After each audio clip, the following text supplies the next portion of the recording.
welcome back to another episode of Girlfriend's Guide podcast. I am your lovely host, Ellie. And I am your host, Tati J. Once again, we're back again with another episode for you. So, 2 weeks ago, our first episode of the year came out. Now here we are with our second episode. Like we promised, we're being consecutive and we're being consistent. So, keep your fingers crossed that we keep it that way. But I can assure you it's going to stay like that for a while because, we're back. Like we mentioned last episode, things are steady, things are good. So we're going to be releasing our episodes like every other Monday and our videos every other Wednesday like we usually do. So I'm excited to be back. I know that when this episode comes out, it's going to be February, and we know February is Black History Month. So happy Black History Month, everyone. Yes, it is. Yes. It's always great to be Black. It's great to be Black. Always, all the time. No matter what we're going through in the world, no matter what we're going through in America, I always stand proud to say that I'm proud to be Black. I just want to say, I feel like Black people, and I'm not just saying this because I'm Black, but we truly are the seasoning on this earth. Because it's just like, what would y'all do without, what would y'all do without us? Like, Nothing. Life would be so boring without Black people. It's just kind of like, culture. It's just, and it's just like, we may go through a lot because we sure do. But it's just like, I just feel like, okay, the movie, the Disney Halloween movie, Halloween Town? And Halloween Town 2, when everyone was turning gray and black and white and boring, and like it was taking all the fun. And that's literally what the world would be like without Black people. Y'all would just be Black, just looking gray and black and white, and like no fun, no color, no seasoning. Everything would be bland. And then you got us, and it was like, oh, let me add a little dash of this and a little dash of that. It wouldn't even only be that, not only culture, but to only think what Black people created, what Black people built. Let's be real. Let's be real. Nothing would be built because we did everything.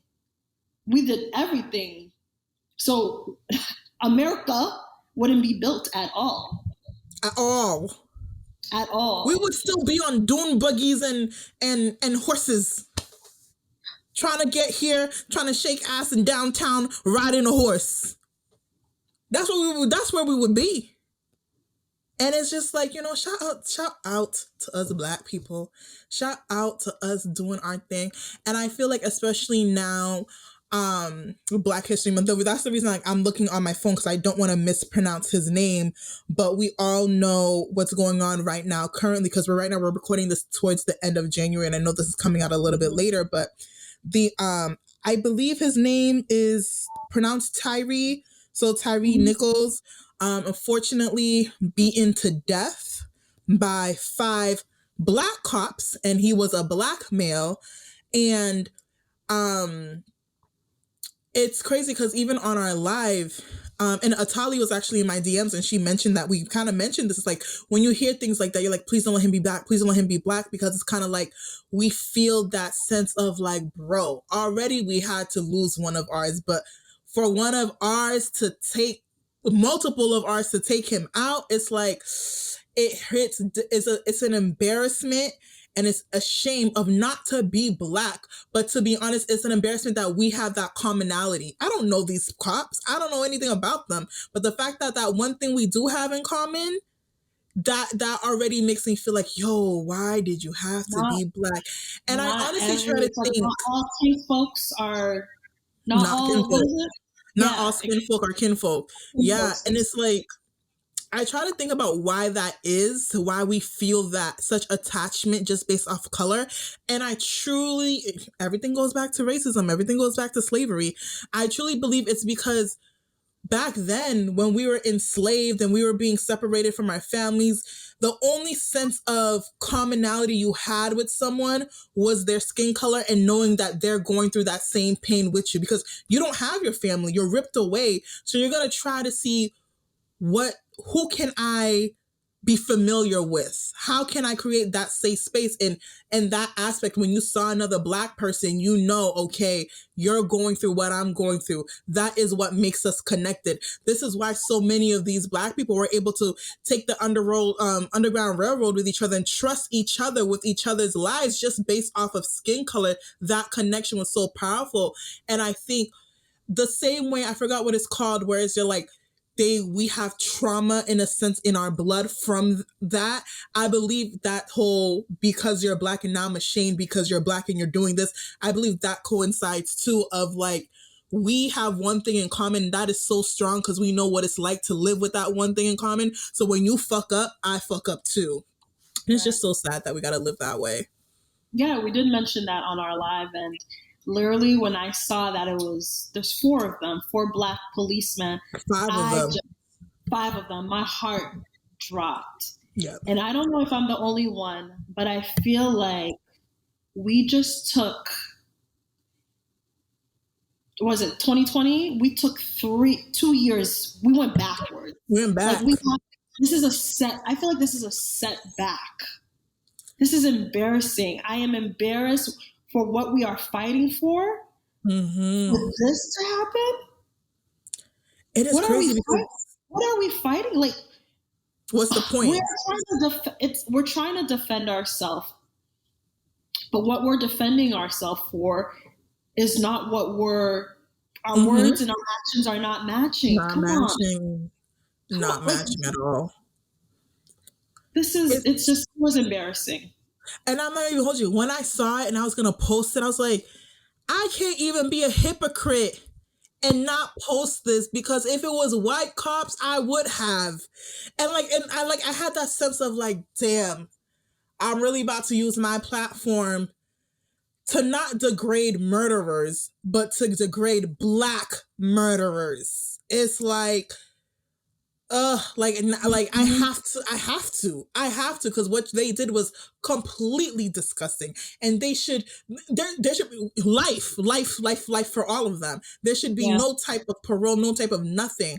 And it's like, it had to be all, my nigga. Like, now I'm over here, and it's so bad because I feel like in a sense it's like me demonizing and using my voice to say fuck you cops for doing this, fuck you Black cops for doing this for another man. It's like me saying that to them in the same way as like me, I feel like my voice is being used to uplift the white side because I'm condemning the Black cops, the Black people.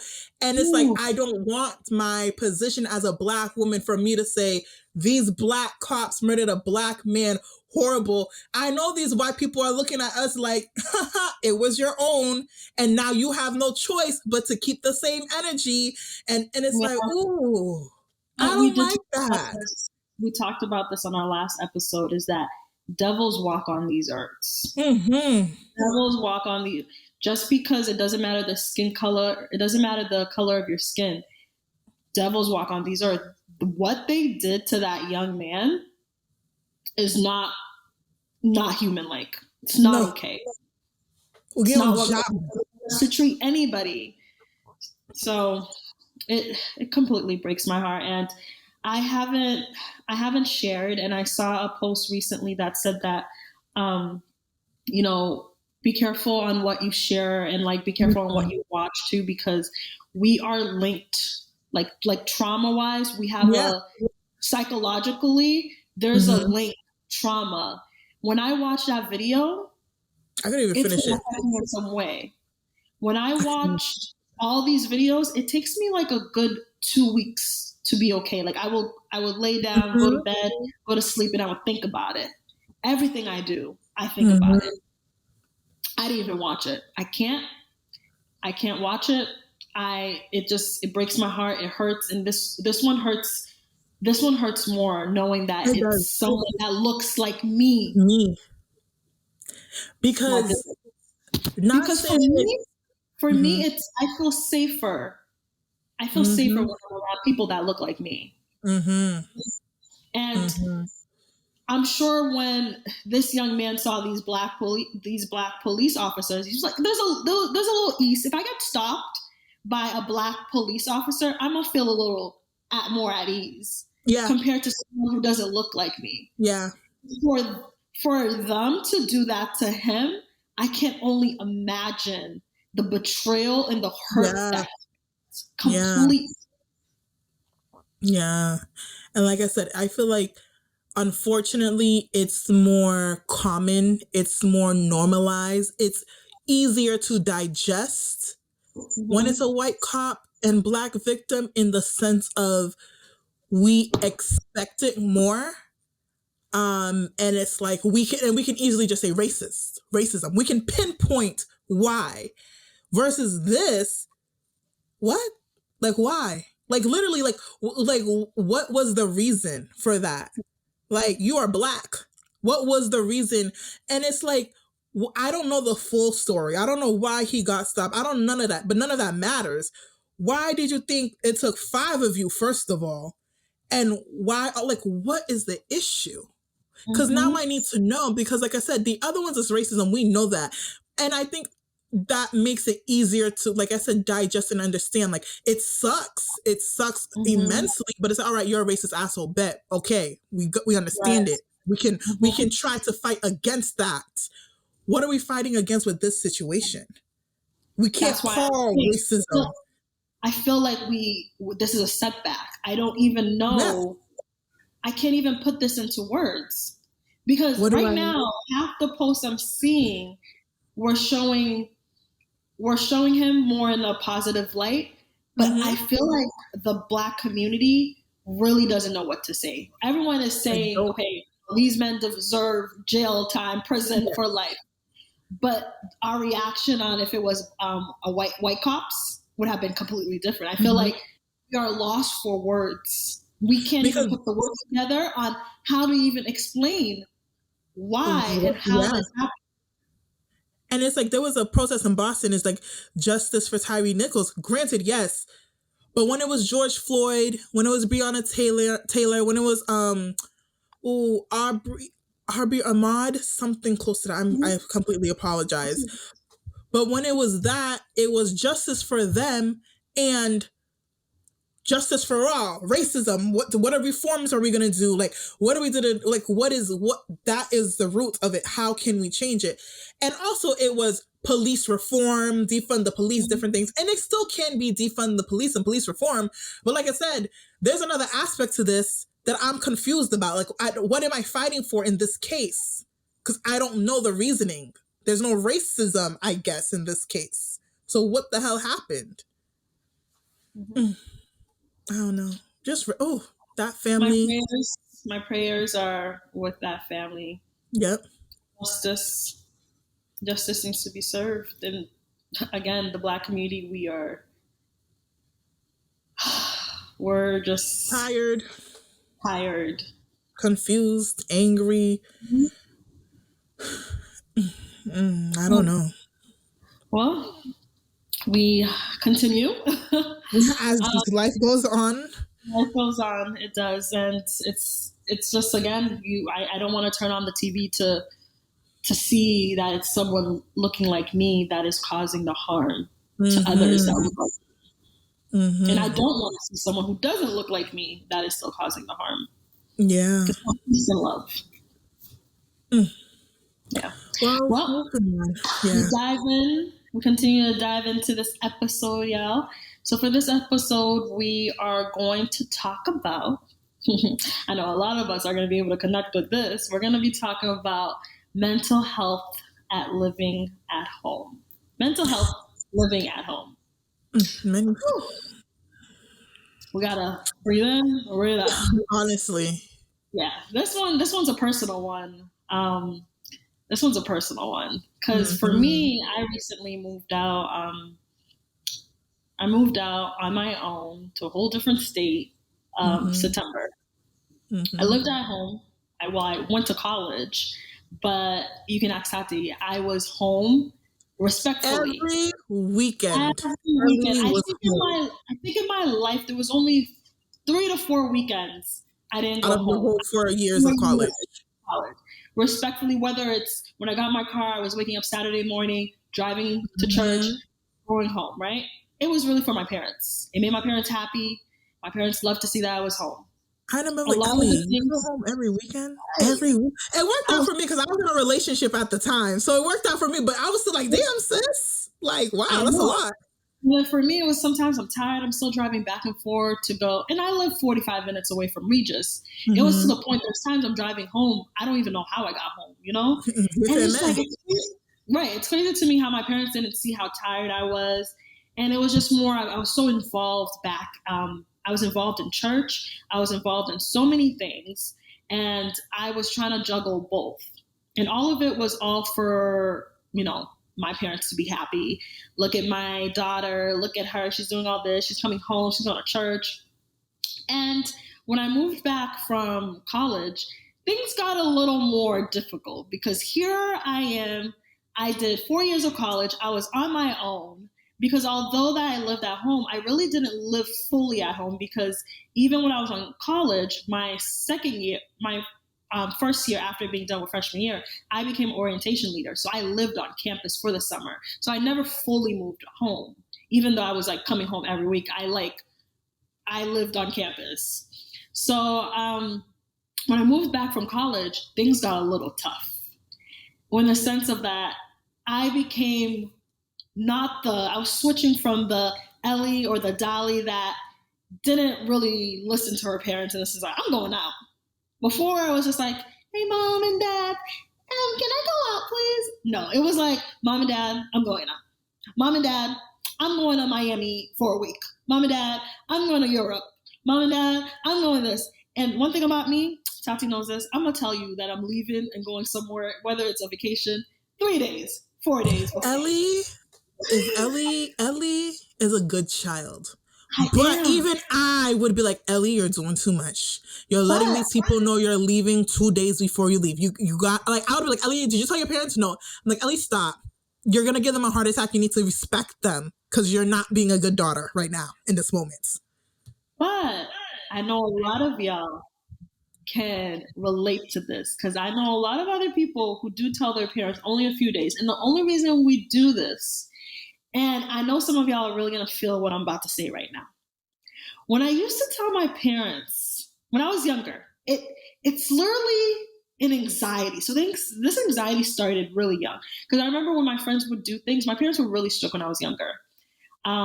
So when my friends were going to be doing events or birthday parties, I would like go into my room and I would practice how I'm about to tell my mom I'm about to go out with this friend. Or this friend's parent would have to call my mom to ask. Her answer was always going to be no. I already know. And I was always surprised when she said yes. So that anxiety always like started ever since I was younger. So when I got older, going on trips was the worst because I know I had to confront my parents and tell them I'm going away. So it was just like, Mom, Dad, can I go here? Pukisa, why? Look. So it's not me. So then I realized that you have to switch it. You have to switch it as much as it's going to hurt them. You got to start acting like an adult. And what do adults do? What do my parents do? They don't ask me to go out, to go somewhere. I know if parents are listening to this, they're like, oh, this is disrespectful, blah, blah, blah. But I had to switch things up with my parents. I know I'm a good kid. I know that where I'm going is okay. So I'm like, hey, Mom and Dad, I just want to let you know that I'm going to be going here for this amount of days. And my mom's problem was that I never asked to go. I'm always telling her. But I told her, I'm like, you need to realize that I'm not that little girl anymore. But to her, she just didn't understand how much I grew when I got back from college. She always said to me, college, making you live on campus was the worst decision I ever made. And the reason why is the girl that left, the Christian SDA, still was innocent when I left college, that left home and went to college and came out was not the same person. My eyes opened so much when I went to college, just more on the religious side and just like, you know, when you grow up in a very religious home, you only see certain things, right? But then coming out and you're surrounded by so many different things, you make your own decisions, you know, and you allow to figure out who God is for you. It's different. But moving forward, so living at home, it was the difficulty of telling my parents where I was going and why? Because for them, they had to know. So that wasn't really the main problem for me. It was at the time when I was trying to go places, and it was just like, it was difficult.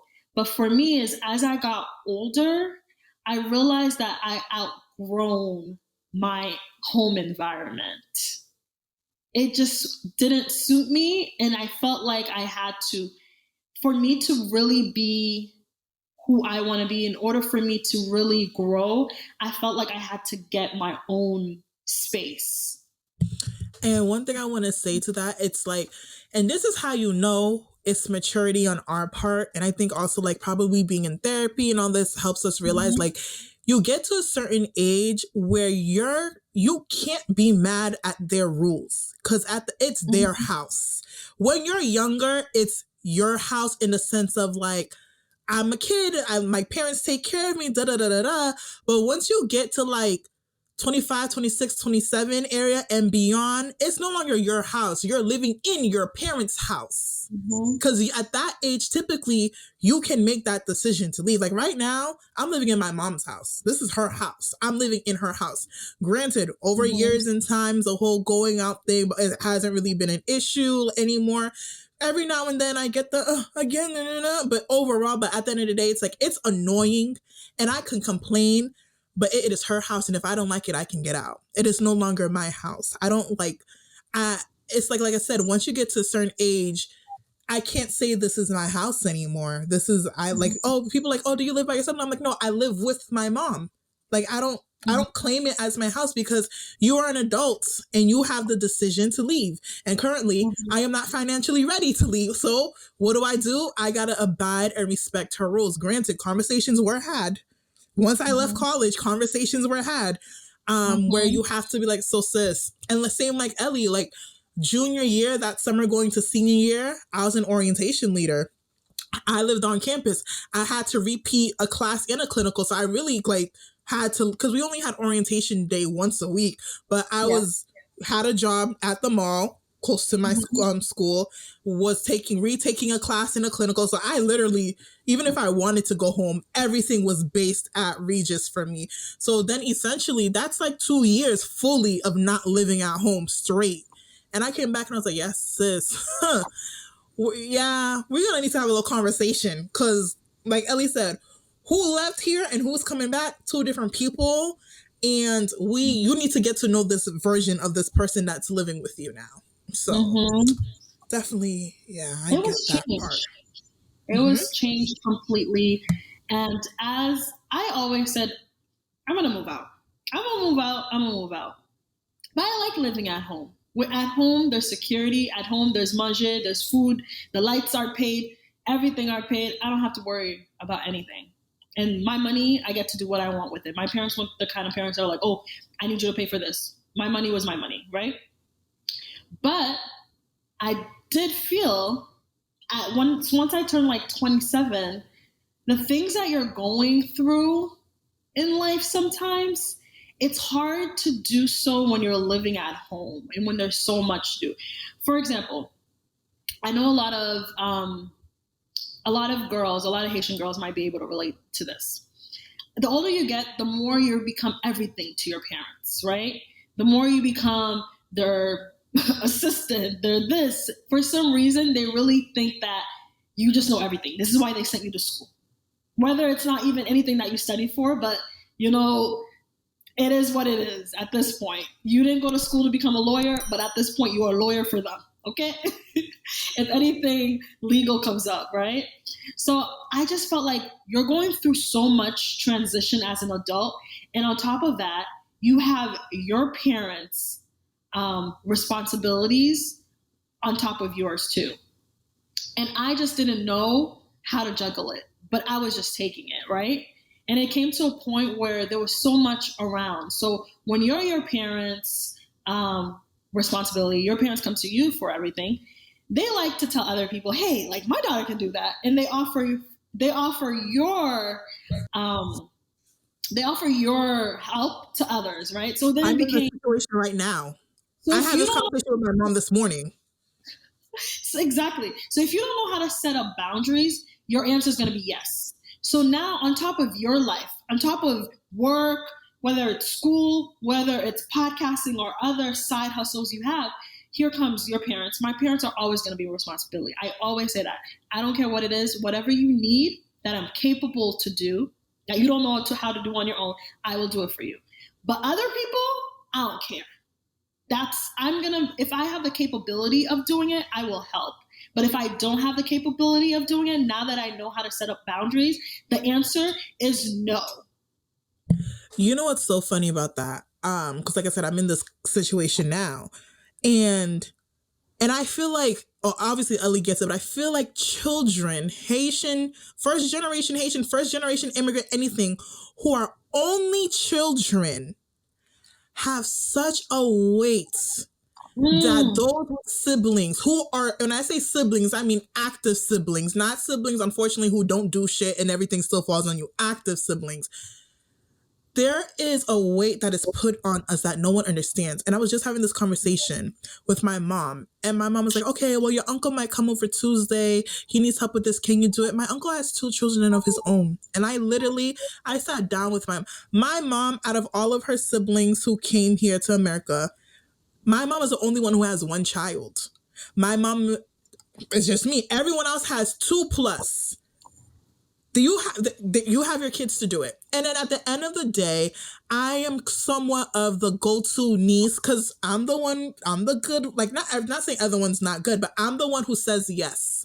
I'm the people pleaser. I'm the one who doesn't set boundaries.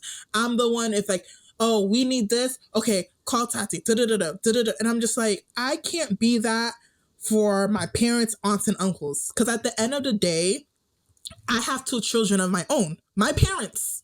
Because I am an only child. And one of the saddest things that I'm realizing now, the older I get, being an only child, my dad just had surgery in September. My mom is having surgery. They're getting old. And it's such a sad thing when I think about when my parents pass away, there is no one on this earth who is going to understand what it's like to lose them specifically as a parent. Everyone loses your parents, yes. But no one is going to know what it's like to lose my mother. I don't have a sibling who shared a mother. I don't have a sibling who shared a father. No one's going to know that specific pain of losing Marie as a mom, Serge as a dad. So that's already a thing. It's like you have to hold that weight and you have to be your parents' everything because you have no one else to share to. So now you're telling me people who have multiple kids who can share responsibility for their parents, you're asking me to take you on as that as well? No, because I have her and I have him and I'm doing it by myself. And you have 2 other people in your life who can divide the work to support you. I have no one to divide that with. And my parents aren't together. So it's like, that's even another thing. Because God forbid it's a situation they both got to come live with me. First of all, I mean, they get along, but what? Like, you know what I mean? So it's like, I'm not taking on responsibilities for people who have other people to help because who is going to help me? No one. You have to set the boundaries completely because I got to the point, my family, by my family, I mean my parents, my mom, and my grandma. They're my everything. I will do whatever it takes for me to make sure that they're okay. But then when it became other people's responsibility, I had to understand that, Ellie, you need to put up boundaries. The answer is going to be no. Because I felt like there got to a point because, okay, so I started going back to forth to Dallas and Boston because I was in a long distance relationship.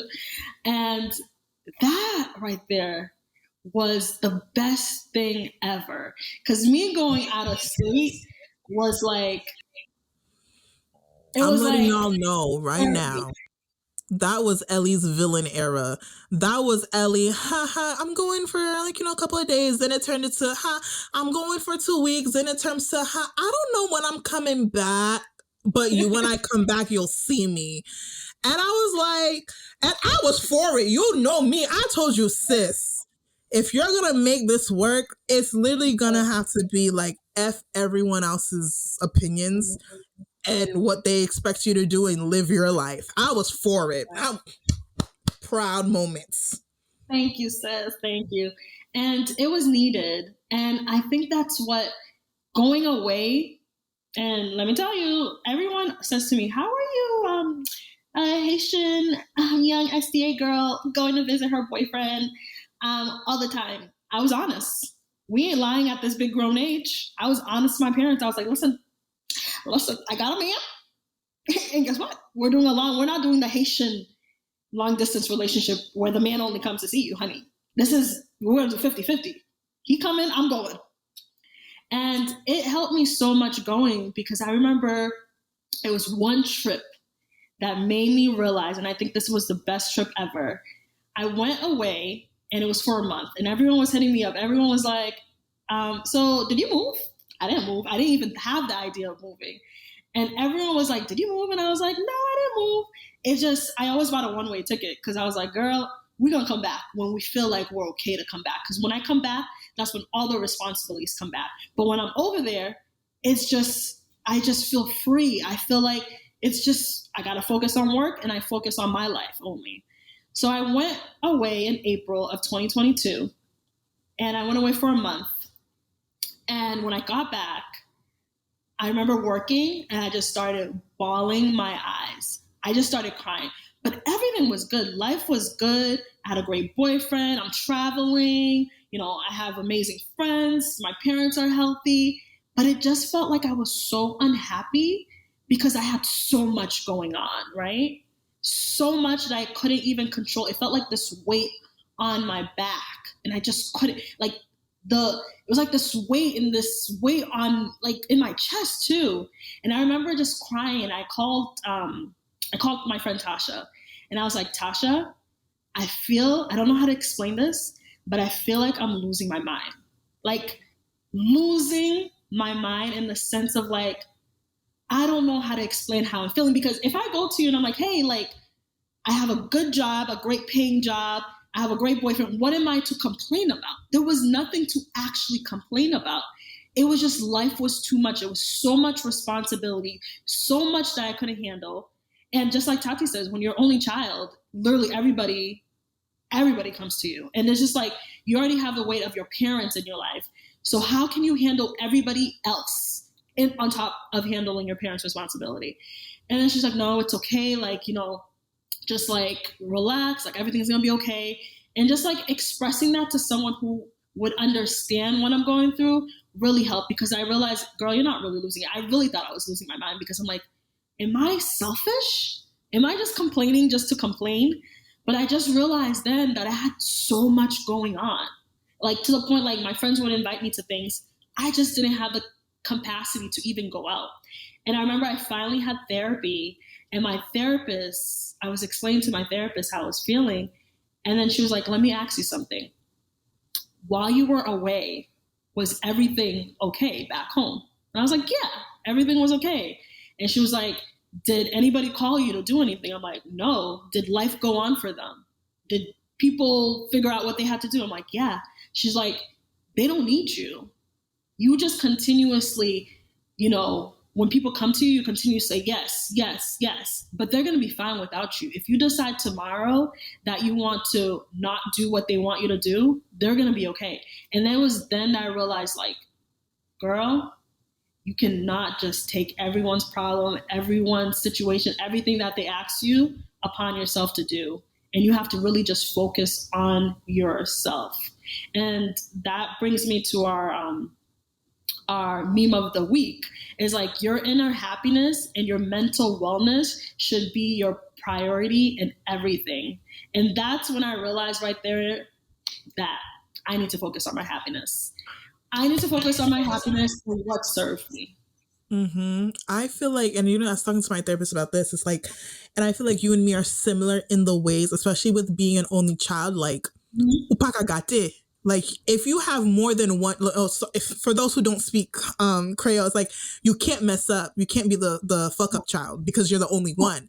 So it's like, those who have two or three, one usually is, you know, the messed up one, the rebel, but the other two usually fall in line. You know what I mean? So, but when you don't have that luxury, and I always say it's kind of like, especially with Haitian families, I feel like the metaphor of like, you have to be bleeding on the floor for people to take you seriously. And it's so sad because I'm not the bleeding on the type of floor for everyone to see girl. I am the, okay, cry in the shower, panic attacks, pray, and then push through the next day. I don't like to have people see that. And it seems like the people who are vulnerable enough and to shut down and or just be like, I'm not doing this, and everyone's like, oh, okay, well, you know how they are. Like, let's just leave them alone. So let's go to Ellie or let's go to Tati because we don't actively show that we need help too, or we don't actively show that, yo, I am burning out. And they take advantage of that. And it's just like, but why do I have to get to that stage for you to understand that I am only one person? And it's so hard to try to be strong, but be vulnerable in your strength at the same time. Yeah. And once I decided to take that decision, girl, you need to focus on what makes you happy. What made me happy at that point was I needed to get out of Boston. By that, I mean like vacations. Whatever it took for me to be out of my home environment. Because when I'm in Boston, that's when everything piles up and I just feel like I'm suffocating. So that meant that I needed to go to Dallas to see my boyfriend and spend weeks or months there. And that helped me. And then it didn't take until I never thought, like I could say wholeheartedly, never thought that I was going to move. But I feel like God really guides you. And Tati helped me. I remember at that point, I made a decision to move out of my parents' house. And the decision was to find an apartment in Boston. So we're like sending apartments and finding apartments. And it's not until I went to Dallas in July to visit, and I was already looking at apartments for other reasons, business reasons. And I found my current apartment now.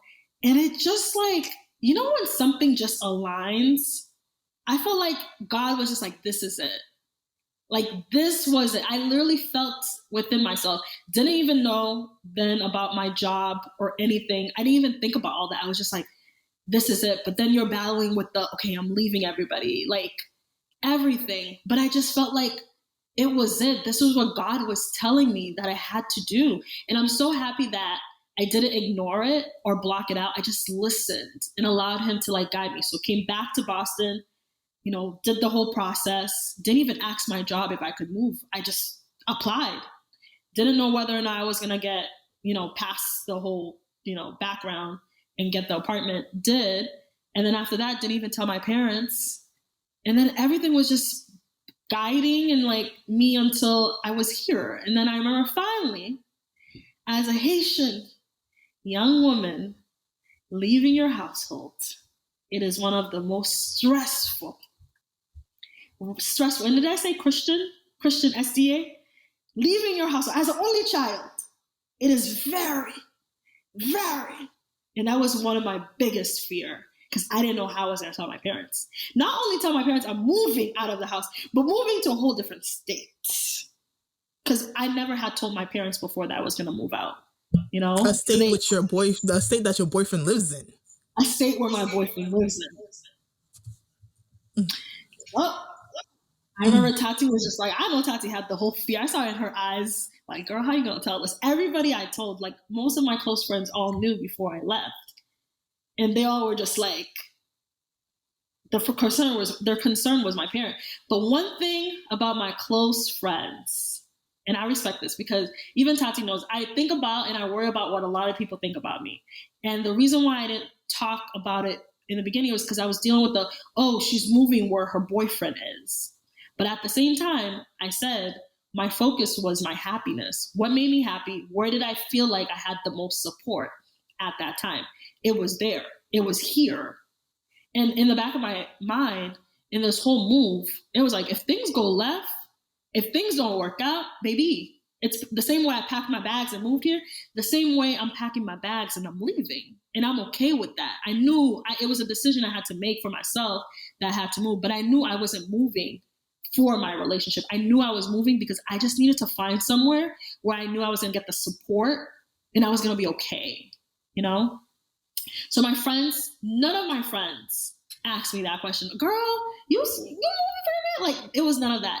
I think all my friends know me enough to know, yo, if this girl making this decision, she's making it in the right mindset and she's doing it for the right reasons. Only one person asked me that, but we don't care about her. Okay. No, honestly, I never thought it was because of him. And it's like, I remember when you told me, I was just like, oh, wait, what? Like, okay, like, like, and I think we've said this too, like, it was never a question of what's gonna happen to the podcast and da-da-da-da. It was just like, all right, sis, if you feel like you need to do this, okay, like, everything else that's meant to work is going to work with this move. Yeah. And I remember I was just like, Ellie, did you tell your parents yet? No. Ellie, did you tell your parents yet? No. Ellie, did you tell your parents yet? No. And I was like, okay, like, sis, I'm gonna need you to do this. And the thing is, it's like, I understand the fear she had because I've just been around Ellie for almost 10 years now. So I know her parents, I know the religion, I know the strictness of both things combining together versus me. If I were to move out, my biggest fear is telling my mom because it's like, oh my God, that's I'm her best friend. Like, poor, like, oh, sis, you're going to miss me. Not she's going to scold me. Like, I'm in the process now of, you guys know the whole situation where like you can now be a sponsor for Haitians coming into the country, da-da-da. So I'm probably going to have by the end of the year 2 or 3 Haitians in this house. And I told my mom this morning, I'm like, yeah, so I'm probably going to move out a little sooner, than planned and she started laughing, but she knows I'm serious because I'm just like, it's going to be a lot of people in this house, There's going to be a lot of people in this house.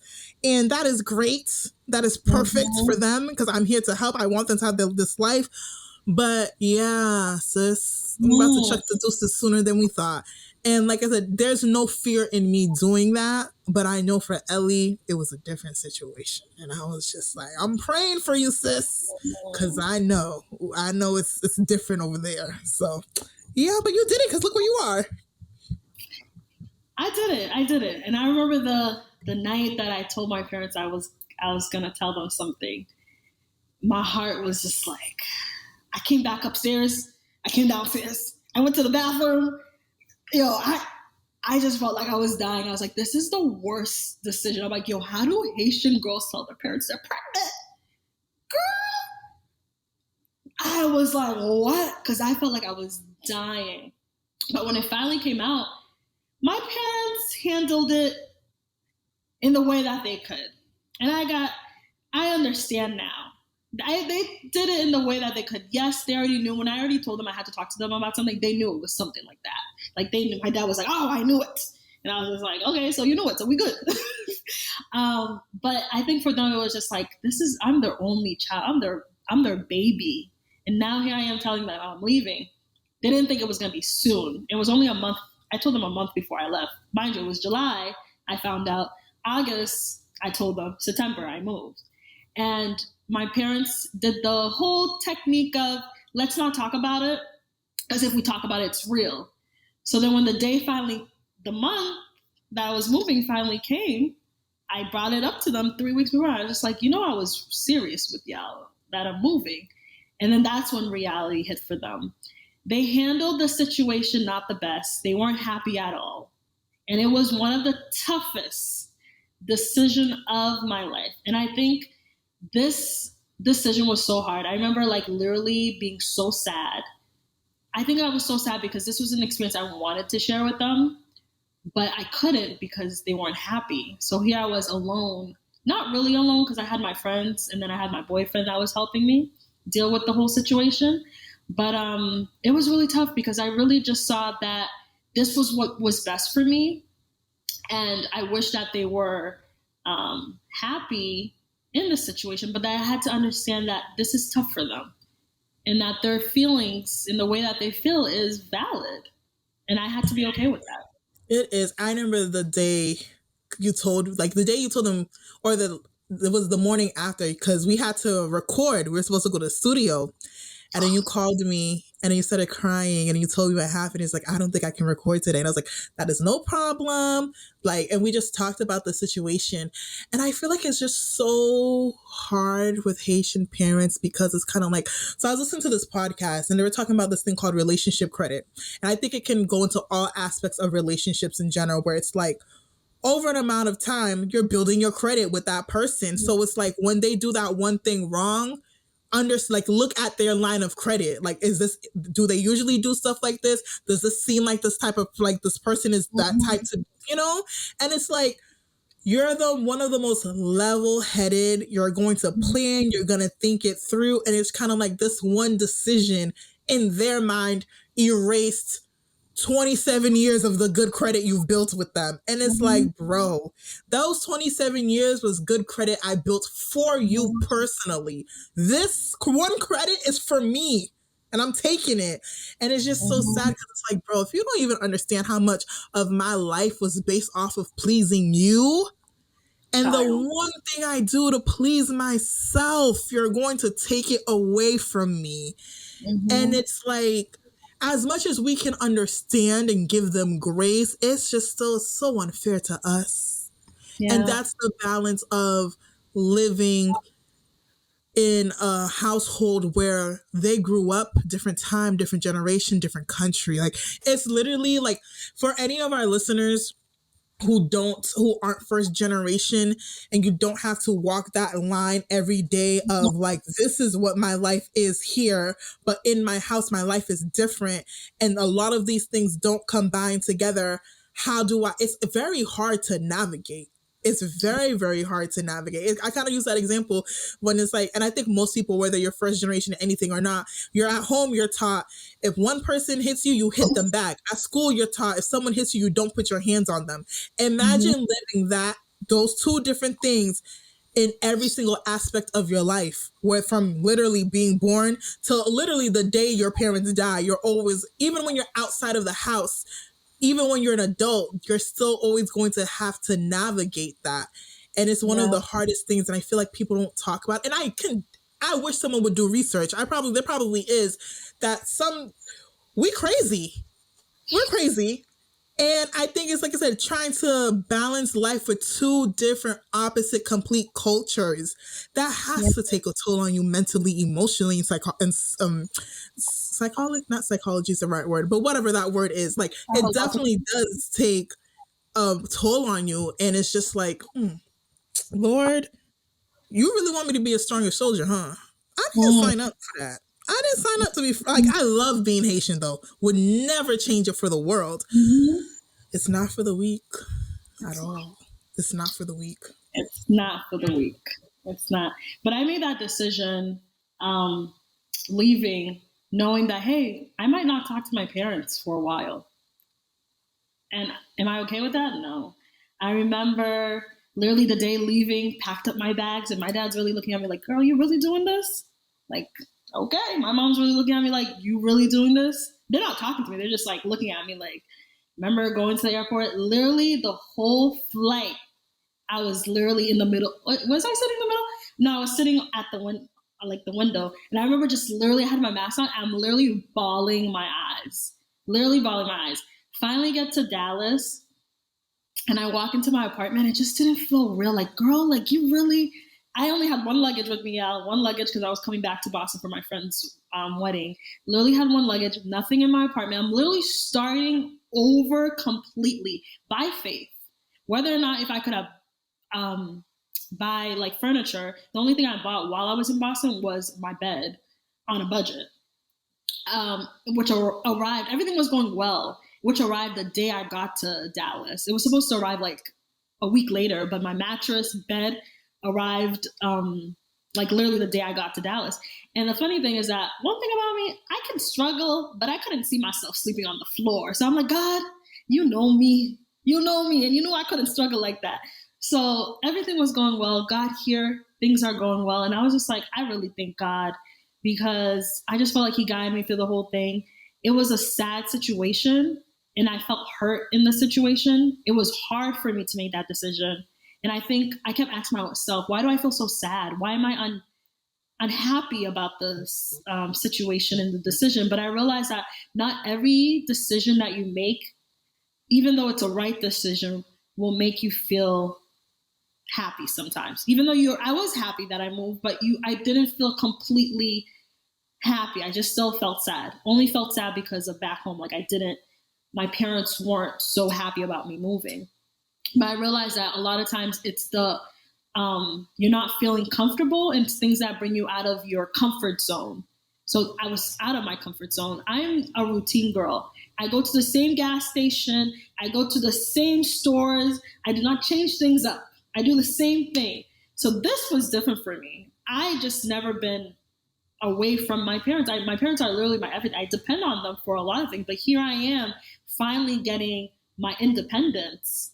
And I'm just happy that God brought me here and guided me through the whole process. I know there's a lot of young Haitian girls that are living at home and things are tough. For me, I knew the environment was tough for me. And like Tati said, her mom, like you have all your family that's coming from Haiti. And in a lot of situations, it's going to be like that for a lot of people. And I think you have to be real with yourself. That was a situation for me. I had a lot of people living at my house. I grew up as an only child. I can't do too much. I can't have a lot around me. That's me. That's personally me. It's got to be my mom. It got to be my dad. My grandparents, always had my grandparents around. Love my grandparents to death. And when it was starting to be other people in my environment, it was too much for me. And then when people start coming into your environment, you also have to know that you have to also set the boundaries of when you let them in, because they're going to see you as a resource. To be honest, you're a resource to them. And do you want to be that resource? You have to determine whether or not you want to be that resource. And I know a lot of I know people that have reached out to me because they know my story. They're like, yeah, I'm going through that right now. I know a lot of young Haitians are going through that because, let's be real, we know that there's so many people coming from home to here. And to be honest, when people come from other countries, they see you as a resource. You're literally everything to them because they don't know anything here. They don't know anything here. So it's just like you have to be real with yourself on what can you handle? What is your capability to handle any of this? Because let's be real, life is getting serious. We are adults. Maybe when I was a child, I could handle all this because there was school.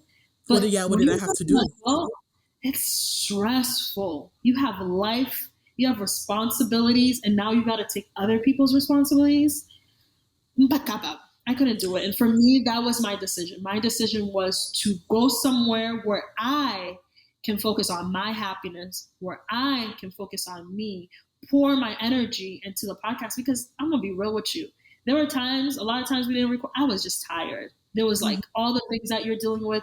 Then you got to put in the energy to record for the podcast. I mentally couldn't do it. But I had to realize, what is it that I have to do to just be able to focus on my happiness and focus on what I want to accomplish, and have my whole mental wellness, my whole well-being be okay for me to do those and accomplish those. I just feel like, now you got me stressed with these Haitians coming to my house. Because like you said, they're in my house.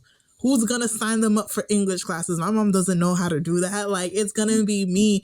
And like I said, me and my mom are going to have to have that conversation. Like, I get it. It's in my house and I get it. Like, but it's like my mom, my aunt, and my uncle bringing all these people together. And I'm just like, there are other, quote, even though I'm not a child, but children, my cousins in this family that also need to take on the responsibility as a family to help them out. Because I also believe, though, sometimes it's kind of like, in a situation like that, I can't be selfish to the extent where I would want to, because, bro, they're coming from a nothing, and I can see that and I appreciate that and I want to help them. It's like, I'm not going to have you just come here and then me be selfish and not help out. And it's just like, bro, that could have easily been you.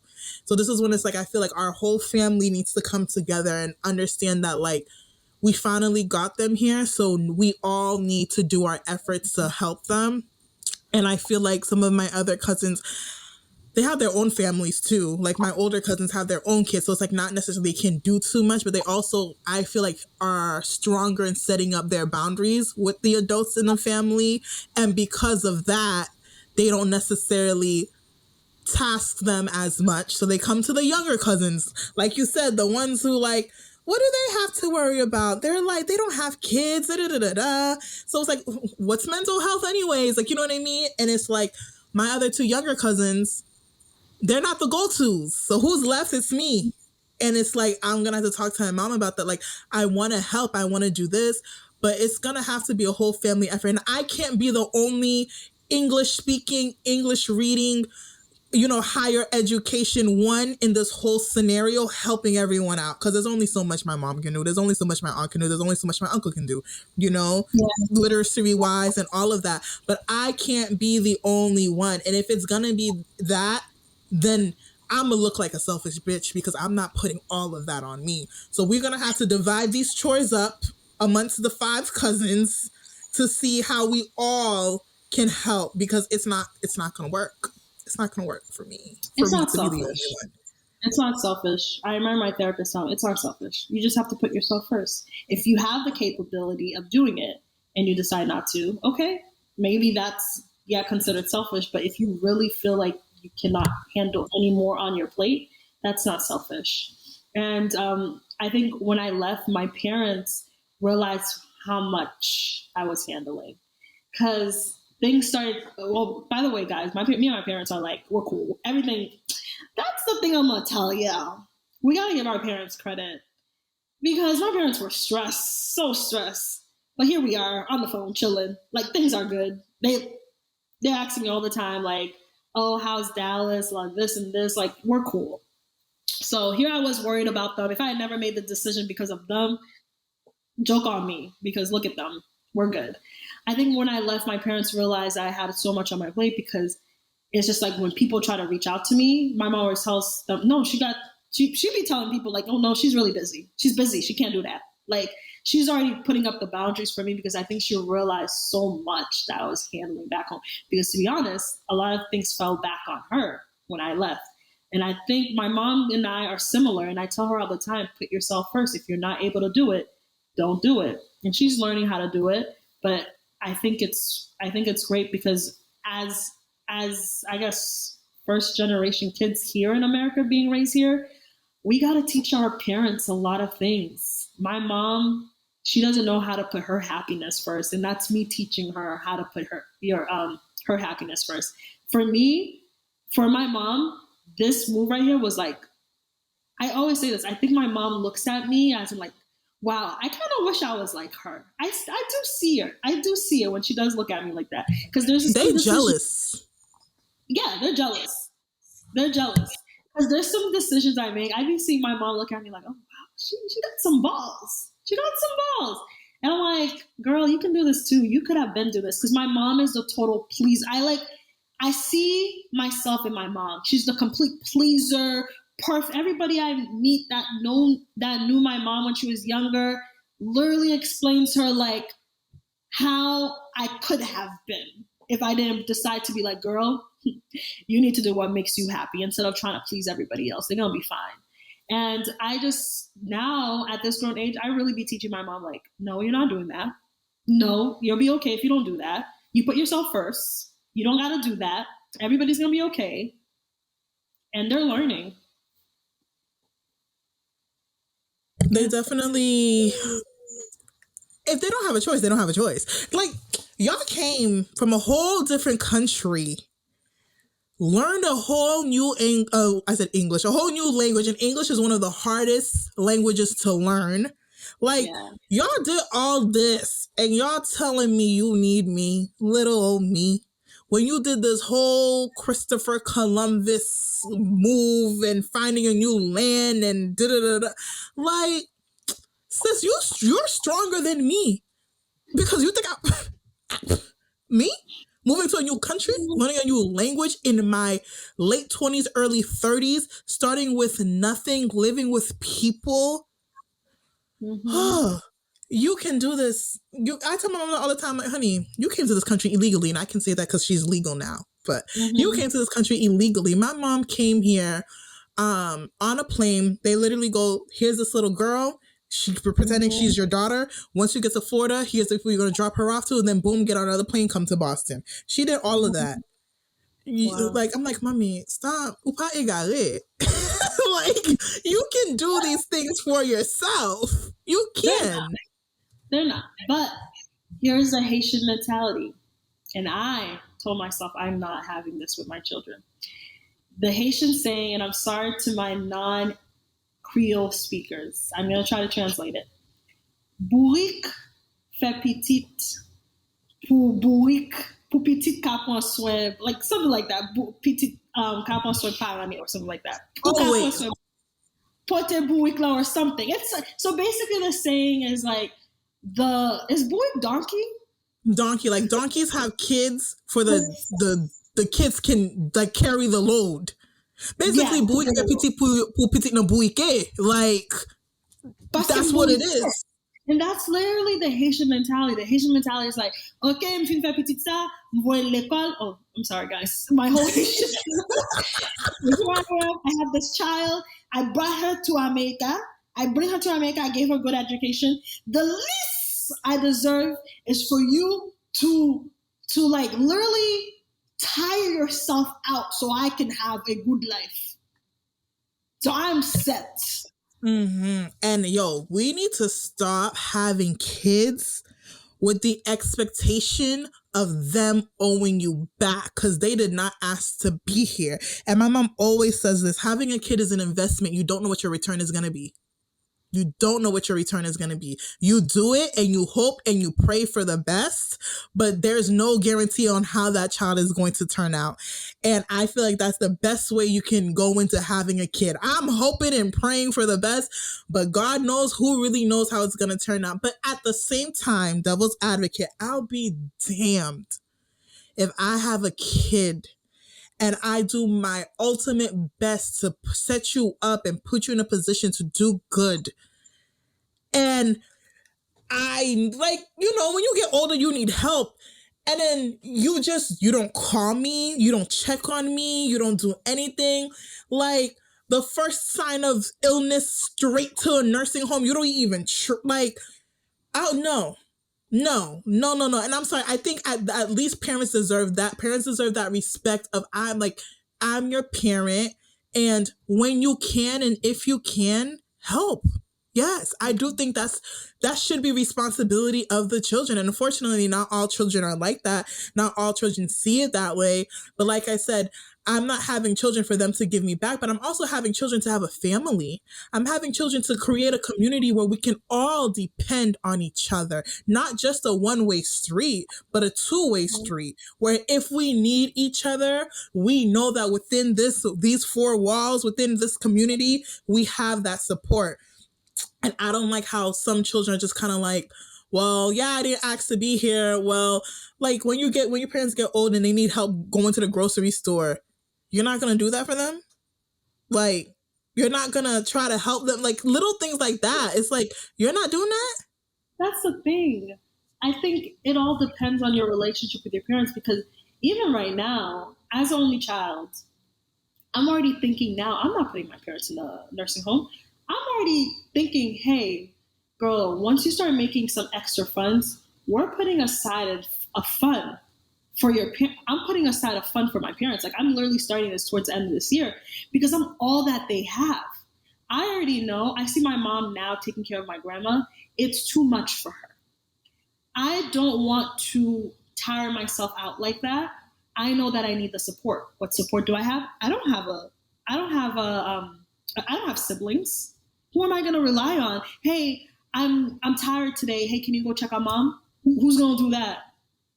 It's going to be me. I know I'm going to need the help. What is help? Help means money. I need to hire somebody. And I'm already thinking of that. But then you have some kids who don't care. They don't care if they don't see their parents or not. And I'm just like, yo, I tell my mom this all the time. You better, chaque jour, every day that you pray, you better thank God that he gave you a child like me. Because when I sit back, I always say this. Would I want a child like me? Yes, 100%. If God gives me a child like me, I'm happy. I will thank God if he gave me a child like me. And I tell my mom all the time, I'm like, all this complaining, because Haitian parents love complaining. They find anything. My theory is that they find one of their little friends at work complaining about their child and they feel like they got something to complain about you too. I tell my mom all the time, don't complain. Don't complain, honey. I'm the deal. I tell my mom that I always like, sis, you gambled on your first try and you hit the lotto, baby. You hit the lotto because of me, only child, and this is what you luck with? Like, and when she be complaining about stupid shit like, oh, wap soti tasya na ou deja konen de yon pa bon, yap touye timoun, kou yap an no sinima, da da da da da. Basically what I said, oh, outside's not good, there's mass shootings, blah, blah, blah. And I'm like, sis. You have one child. I went to college. I nurse. I went back to grad school, paid tuition all on my own. So granted, you gave me $1,000 that one time. Shout out to you, sis. But what's $1,000 in the grand scheme of what I really paid? But shout out to you. And you complaining about me going out. But you only got one child who's a 27-year-old pediatric nurse practitioner, but you're complaining about me going out. It seems like you got your priorities a little screwed up there. It seems like some screws are loose. Because what are you complaining about, ma'am? What are you complaining about? It don't make no sense. Their life must be good. I told my mom, like, there are mothers out here crying every day. My mom used to cry for the most simplest things I do. I come home late. Oh, why? And I'm like, girl, one thing about me, I'm really tough with my mom. But if the reason why is one thing about Haitian moms, they're dramatic. And you can't feed into their drama. So I'm like, Mom, stop crying, okay? You have no reason to cry. Okay, we're good. I be telling my mom that all the time. I be like, sis, I literally just look at her and I'm just like, are you okay? Because, and it's like, I know that probably makes her feel bad. I'm like, Mommy, are you crazy? Like honestly, because like, what's going on? Like, I want to know in your mind when I leave the door. And granted, I am not a mother. So I know once I have a kid, I can imagine already with my anxiety with no kids, that anxiety of having your kid walk out the door and realistically not knowing if they will ever come back because just life is just that crazy. I understand that. I get that. But at the same time, I think you're doing a little too much there. I think you're, I think, and I always say in another life, make sure you have two. Make sure you have two. Because if you lose one, you have a spare. Because this right here is not healthy for you. You're making yourself go crazy. And it is not okay to do that, honey. Because you're too young to have to put you in a nursing home. You're wheeling yourself in the nursing home at this point. Stop it. Calm down. Breathe and relax. I am here and I am alive. Absolutely. You gotta love them. They're amazing. I'm thankful for my parents. I wouldn't be who I am today without them. But in conclusion, guys, we're wrapping up this episode is that you really got to focus on your inner happiness, focus on your well-being, and really focus. For me, I knew my environment played a major role in my next development and what I wanted to accomplish in life. And just like what I've accomplished so far in the recent months, I couldn't see myself accomplishing it back in Boston anytime soon. So it's just like, you got to do what is best for you. And for me, I know that your environment plays an important role. I know that I seen this video with Jenny, I forgot her name, Yeezy's, Young Yeezy's girl from The View, the Young real. Jeezy, Jeannie Mai. I always be forgetting her name. She's sweet. I like her. She was saying how, like, when you see a flower that is not blossoming in an environment, do you blame the flower? Or do you blame the environment? You blame the environment. You check the environment. It's the same thing for us. It's like I know a lot of people complain about, oh, I'm not okay living at home and this and that, but it's like, what you gonna do? I know everyone's situation is different, and financially life is tough, but you got to figure out what works best for you, because I know for sure and for certain your environment is so important. It's so important. And I knew that would affect me so much if I was still back into my same environment. Mm-hmm. One thing I want to say about that, because that is so true. And I feel like, unfortunately, it's so easy to blame our parents. Mm-hmm. And so easy to blame our environment, but we have to take an accountability, because I know someone who currently wants to move out, wants to do this, wants to do that. Never had a stable home life in terms of like always lived at home, but not a good environment for them mentally, emotionally, all of that to actually grow into the adult that they need to be. So now it's a situation, I got to move out, okay. Do you have a plan? Do you have what saved? No. But has been in the position of making good money and to save for the past 2.5 years. Baby. So you cannot now, my environment is this, my environment is that, when you have the ability to pluck yourself out of it and you didn't. To set yourself to get out of it, but you didn't. Because complaining and staying stagnant is not only the environment now, it's you. It's you. So it's like, oh, Lord Jesus. And I, like Ellie said, finances and all of that, very hard, especially when you're first getting into your career. And to be honest, when you're first getting money, you want to spend, you want to have fun, you want to travel. That is fine. And I do believe everyone should have the luxury, and that should be a right, but unfortunately that's a privilege, and not everyone has that privilege. But knowing that you don't, you gotta, and maybe it's different because me and Ellie are very like, if we want it and we're gonna get it. We're gonna get it. That's sacrificing going out, that's sacrificing this, that's sacrificing me bringing my laptop everywhere just to get this degree but still have a good time. We're gonna do it. So it's like, sometimes y'all are really good, like y'all are Haitian parents, but like we said, at this point, we are living with them in their house. We cannot expect them to change. This is their house that we are living in. Only thing that can change is us getting out. And if you really want to get out, you get out. So you gotta make it work. And don't wait until it comes to that rock bottom situation. Like Ellie, a situation happened that led to it, but she had it ready to go. It just probably didn't happen in the moment that she thought and in the way that she did, but she was ready. You got to just what they say, stay ready for you don't ever have to get ready. Stay ready. That way you can get out when you really need to, but don't wait and then complain. And then now you're stuck and you don't have a way to get out. And before we wrap up, one last thing. If you're living at home, I know we have bills to pay. If you're living at home, $10 saved a week is still something to help you out to get out, okay?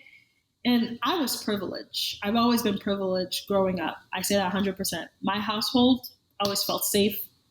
Home was my parents created a great home for me. My parents gave me whatever I needed. I needed $5. My parents never asked me what it was for here. So once I got older, once I got a job, love spending. One thing I'm going to spend it on is eating out and traveling. But I knew that I had to save. And for me, saving started with just paying grad school out of pocket. But I knew eventually I needed to save. So I was saving so much that I didn't even know what I was saving for, really. I just knew I had to save, which allowed me, I moved not having anything, but when I looked at my savings, like, God forbid, there's a good chunk sitting there where I don't have to depend on my parents. And the only reason why my parents weren't so concerned about me, to be honest, they were just concerned about, oh, she's moving to where her boyfriend lives, kind of. They weren't concerned financially about me, is because my parents know. My parents know. My parents know that I'm gonna be okay. Like they know that this girl is a smart person financially, and that she's gonna be okay. And that was it. I was okay because I was smart while living with my parents since college, and I saved. So literally saving $5.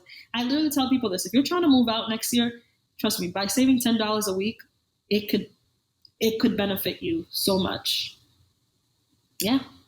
So that's our episode for today, guys. Thank you guys for tuning in. This is just our personal story, and I hope that whoever's listening to this, if you're going through something similar, know that you're going to get out of it. And one thing I want you to focus on is focus on your inner well-being. Just focus on your happiness. Once you really focus on your happiness, I promise you everything will align. Because when you're just focused on yourself, you'll find what makes you happy and what you'll have to do. So thank you guys for tuning in. But actually, before we wrap up, I do want to share with you guys, I know we've been slacking on this, but we want to share our Melanin Monday. Our Melanin Monday for this episode is Enopsych. I know that we mentioned them before, but I really love Enopsych. It is a website that is provided for people that look like me, people that look like Tati, and by that I mean Black people. This is the perfect place to go to find your Black therapist. I don't know what I would have done. I met with my therapist only once a month, but it helped me so much. And I know this is where Tati found her therapist too. So if you need someone to talk to, this is a website, Enopsych, where you can go and you can find your therapist, a therapist that looks like you, a therapist that can connect with you and can guide you through what you are going in life. Therapy is needed, you guys. It is. Yes, so get in on that, honestly. Yeah, so we'll catch you guys on the next episode. Thank you guys for tuning in. Hope you guys have a lovely day, and we'll talk to you guys soon. Bye. Bye.